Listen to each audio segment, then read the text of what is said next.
From 236 to 250 AD, St. Fabian served as the 20th Pope of the Catholic Church. When Emperor Decius ascended the throne in 250, he levied one of the most brutal Christian persecutions in the history of the Roman Empire, known as the Decian persecution. Emperor Decius declared that everyone except for Jews had to make a sacrifice and burn incense to the gods and to the well-being of the emperor. The person making the sacrifice would receive a signed certificate showing that they performed the required offering. Anyone without that certificate was subject to execution. And during the persecution, many Christians caved into the pressure, opting to save their lives. These people became known as the lapsi, which is where we get the word lapsed.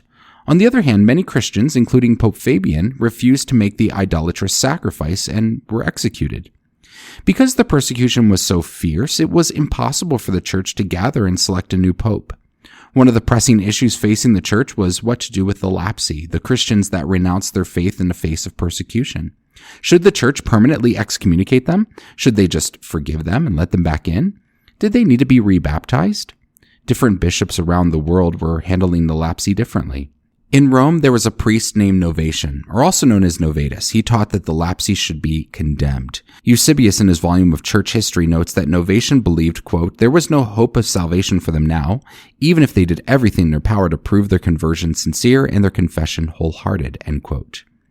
The Roman clergy recognized that they needed to meet as a council and decide the matter, and they also needed to elect a new pope. In 251, once the Decian persecution relaxed, Cornelius was elected as the 21st pope, succeeding Fabian, who was martyred.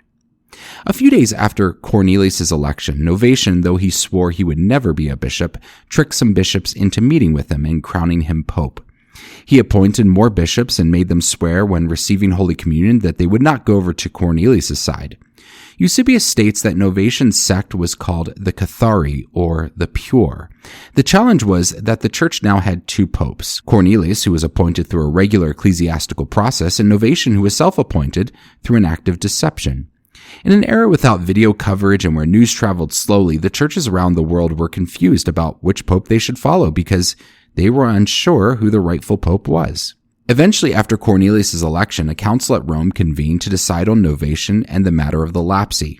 Novatian was deposed, and those that were seduced to follow Novatian recognized his deception and hubris and abandoned him. But the whole ordeal proved to be a frightening dance with a giant schism for the 200-year-old church. Hi, this is Justin Hibbard, and you're listening to Why Catholic, my podcast about the what and why of Catholicism. As a brief introduction, I spent 39 years in various Protestant circles, including 11 years as an evangelical pastor, and at the age of 41, I came home to the Catholic Church. In this podcast, I take complex theological and historical topics related to Catholicism and break them down into bite-sized pieces that are easy to understand and digest in about 17 minutes, give or take. We have just begun a new series on the 21 Ecumenical Church Councils, and I started in the last episode with a broad introduction to church councils, why they meet, how ecumenical councils differ from, say, regional synods, why they are important, and how the Catholic Church considers their level of authority. We also discussed three pervasive problems that plagued the early church: persecution, political gamesmanship, and the preaching of heterodoxy. And for those of you playing along at home, you just heard me use 6 instances of alliteration in that single sentence.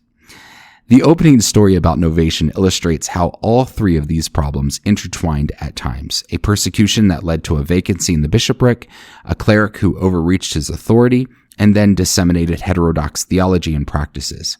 It's those very things that led to what is now considered the first ecumenical council in church history, the Council of Nicaea in 325. There's a lot of details that we could dive into when we talk about these councils, so what I'm going to try to do is highlight a couple of key pieces, and in this episode, I'm going to point out some key background information, a few key players, and a couple of key places to remember. Let me begin by painting a picture of the early church. As I mentioned earlier, there were waves of persecutions. Its extent and severity differed from Roman emperor to Roman emperor. Sometimes they were fierce. Sometimes there was a period of relative peace.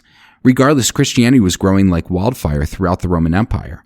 There were many instances of Christians bravely facing brutal martyrdom. There were also lots of instances of people caving under pressure or even turning in fellow Christians in order to escape persecution. As I mentioned earlier, these were referred to as the lapsi, an important group of people in the story of the Council of Nicaea. Within the first couple of 100 years, the church had developed a number of norms. For example, they established various regions, and bishops were put in charge of those regions. And there was a general principle that there could only be one bishop for each defined region. The church acted very regionally. If there was a need to gather, local bishops would gather as a local synod and make decisions that affected their region. A lot of this was practical more than anything else. For one, it's not like travel was easy during this time. It was also a time of heavy persecution, so a huge central gathering of bishops from all over the world would not only have been difficult, but it would have been an easy target for the Romans. What we do know is that these bishops often tried to keep the church cohesive by writing letters to each other. In fact, much of what we know about what happened in the early church is because some of these letters have survived. Another development we see in the early church is the evolution of major hubs for Christianity, and because of this, the bishops of these cities gained prominence.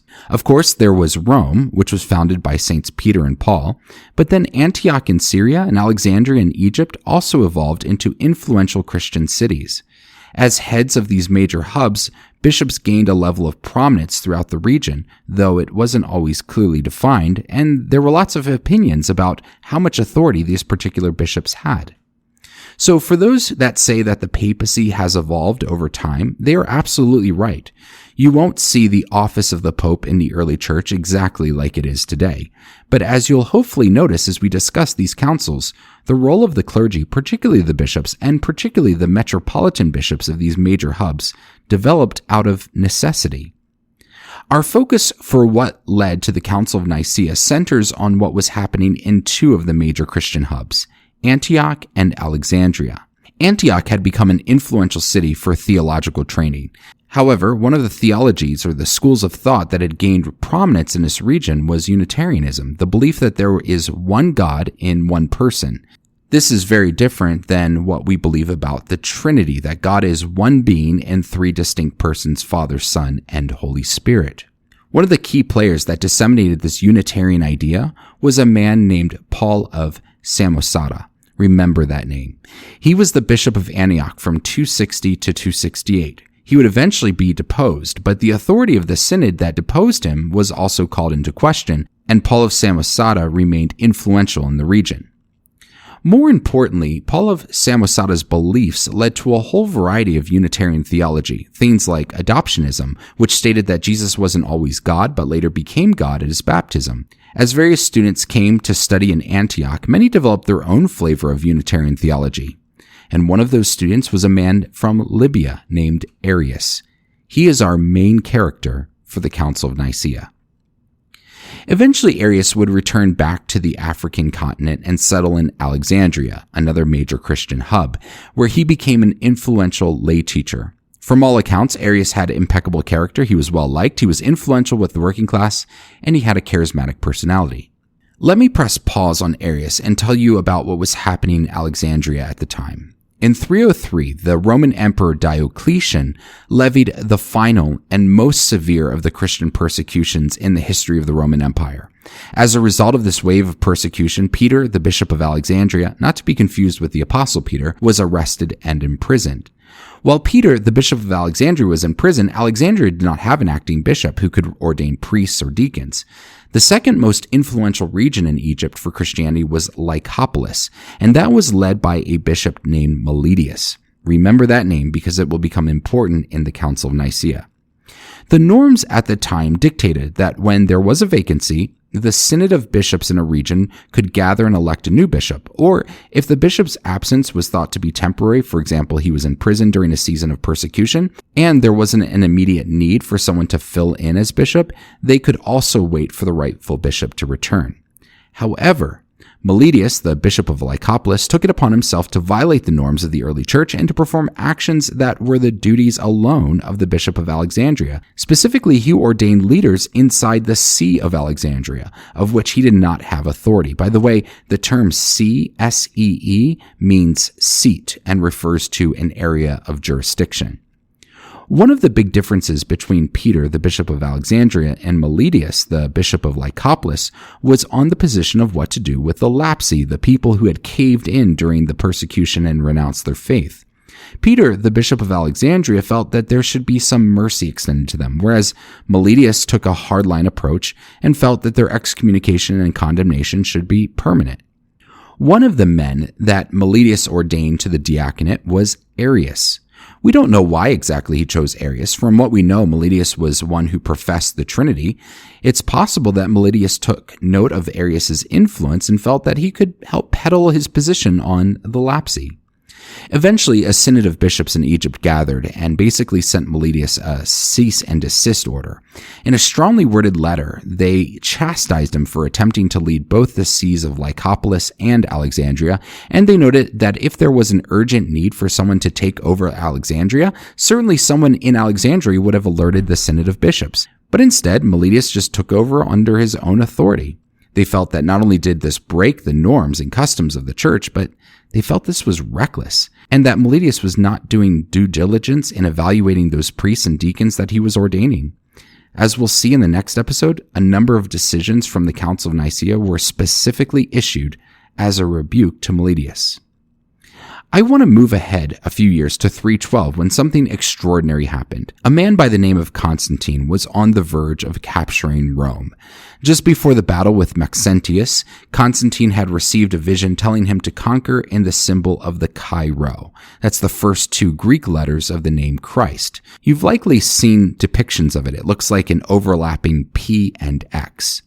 According to tradition, Constantine had his army paint the Chi-Rho on their shields, and they defeated Maxentius and the Roman army at Melvenian Bridge, and Constantine crossed the Tiber River and took over the city and the western portion of the Roman Empire. What made this so extraordinary was that Constantine, a very important figure in the Council of Nicaea, by the way, became a Christian sympathizer. Whereas previous emperors had all treated Christians with some sort of disdain, Constantine became a Christian ally, maybe due to his divine vision, maybe because he felt it would be politically prudent, maybe a little bit of both. A year later, in 313, he issued the Edict of Milan, which allowed Christians to worship freely throughout the Roman Empire. However, for Constantine, his relationship with Christianity wasn't so much about piety as it was about politics. The church at the time was a well-formed institution that spread throughout the empire. Instead of making enemies with Christians, Constantine decided to forge friendships and use the church to help unite his new empire. And so, along with legalizing Christianity, he appointed a number of bishops to his court. Let's go back to Alexandria, because with the Diocletian persecution over, Peter the Bishop of Alexandria returned home from prison, and one of the first things he did was to invalidate Arius's illegal ordination. The next bishop of Alexandria, Achillas, who ruled for a short time, not only reinstated Arius, but elevated him to be a priest. That meant that the next bishop of Alexandria, named Alexander, inherited the Arius problem. Because Arius was so popular, he didn't quite know what to do with him. So Alexander called a synod where about 100 local bishops gathered and decided that Arius was a heretic and he needed to go. So Alexander, the bishop of Alexandria, defrocked Arius and excommunicated a number of his followers. This led to a flurry of letter writing from both Alexander of Alexandria and Arius to bishops all around the world, each wanting to convey their side of the story. Remember, this was before the days of social media.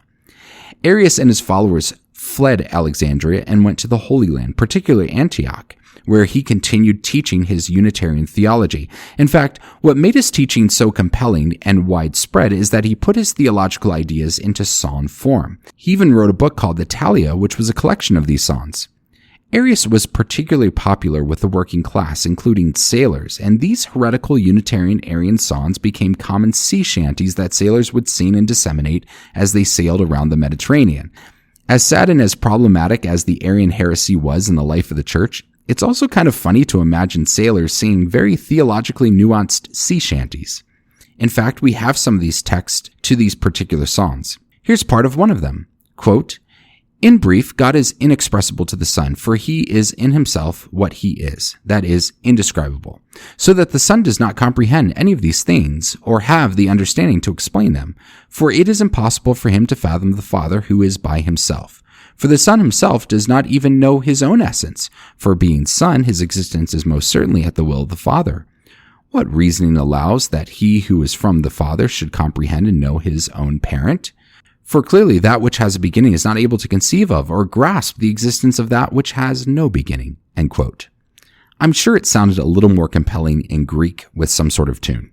Arianism's success was partly due to a political ally, someone who was really good at greasing the wheels behind the scene, and that was Eusebius of Nicaea, another important figure in this story. Eusebius of Nicaea, not to be confused with the historian Eusebius of Caesarea or other Eusebiuses, was the bishop of Berytus, modern-day Beirut.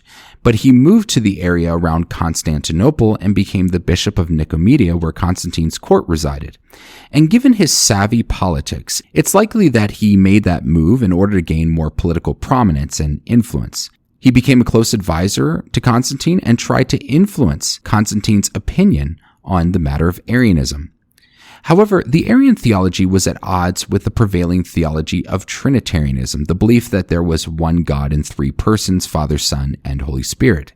In a number of regions, bishops gathered and decided to excommunicate those who professed Arianism, but then those who were excommunicated would just move to another region where they and their Arian beliefs were welcomed. This posed a problem for Constantine. He really didn't care all that much about theological talk. He just wanted the church to get on the same page. To try and create unity, Constantine relied on the influential Hosius of Cordoba, a Latin-speaking Trinitarian bishop from modern-day southern Spain, to try and solve the dispute. But not even Hosius, who commanded any room he entered, could stop the division that was growing out of control in the church. Constantine wasn't a theologian, and he didn't have the patience for this nuanced theological fight regarding the nature of Christ that was threatening his empire, so he decided to do something about it. He decided to call a meeting of the bishops to work through this dilemma, and he convened this meeting in the city of Nicaea, located in the northwestern part of modern-day Turkey. And this would become the first ecumenical council in church history, the Council of Nicaea. And that is where we'll pick up in the next episode. Thank you for joining me for Why Catholic. Be sure to subscribe to Why Catholic wherever you get your podcasts. And you can also subscribe to my Substack site and get the next episode in your email inbox. As a subscriber, you get a special discount code to the Why Catholic Etsy store. If you've been blessed by this podcast and you're feeling generous, there's also a way to financially support it, and patrons get some extra perks. To become a free subscriber or a patron, just go to whycatholic.substack.com/subscribe. Also join me on Instagram at whycatholicpodcast, all one word. Thanks again for listening. My name is Justin Hibbard, and this is Why Catholic. God bless you.